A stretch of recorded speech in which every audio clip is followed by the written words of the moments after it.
پھر سے عثمان آپ کو اور آپ کی ٹیم کو خراج تحسین پیش کرتا ہوں۔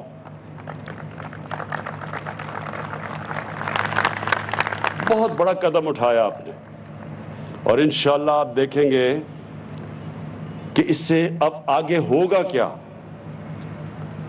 مجھے وہ سندھ کے اندر ایک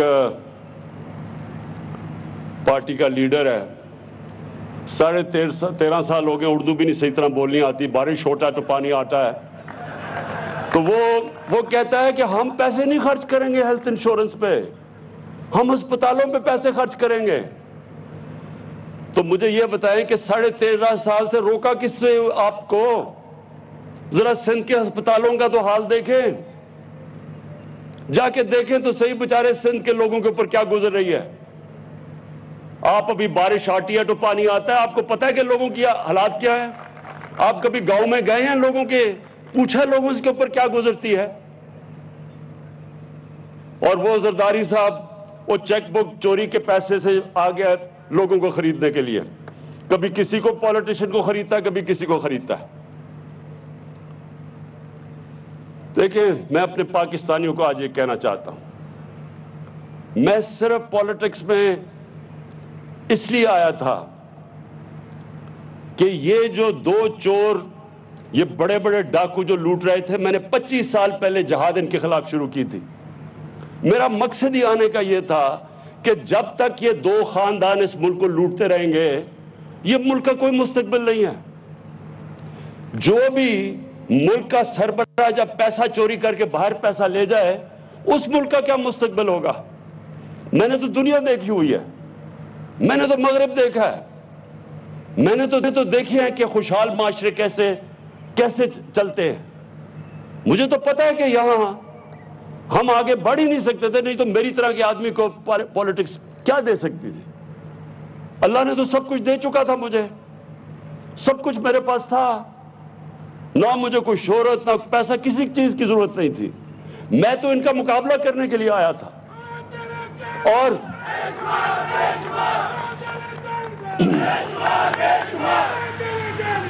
سنیں ذرا، 2 وجہ سے آیا تھا۔ ان کے ہوتے ہوئے پاکستان کو کوئی مستقبل نہیں تھا، اور ہمارا مقصد ہی اس ملک کو، ہم پاکستان کے ساتھ بڑے ہوئے ہیں۔ میرے ماں باپ غلام ہندوستان میں پیدا ہوئے تھے، ہم پہلی جنریشن تھی جو پاکستان آزاد ملک میں پیدا ہوئے تھے۔ تو جب تک ایک ملک اپنے نظریے پہ نہیں جاتا، وہ ملک کامیاب کبھی بھی نہیں ہو سکتا۔ اور یہ ایک نظریے کے اوپر پاکستان بنا تھا، اسلامی فلاحی ریاست۔ تو ان 2 وجہ سے آیا تھا۔ اور میں آپ کو ایک چیز بتا دوں کہ جتنا بھی میں نے دنیا اور ساری دنیا موقع ملا مجھے دیکھنے کا، یاد رکھیں ایک کامیاب اور خوشحال معاشرے کے اندر 2 چیزیں ضروری ہوتی ہیں۔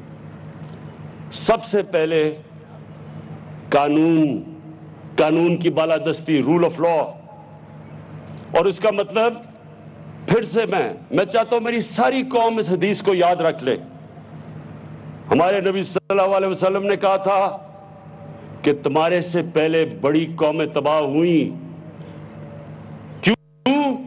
جب بڑا چور چوری کرتا تھا اس کو سزا نہیں ملتی تھی، صرف غریب چور کو سزا ملتی تھی۔ اور دوسری چیز جو قرآن کی آیت ہے، امر بالمعروف،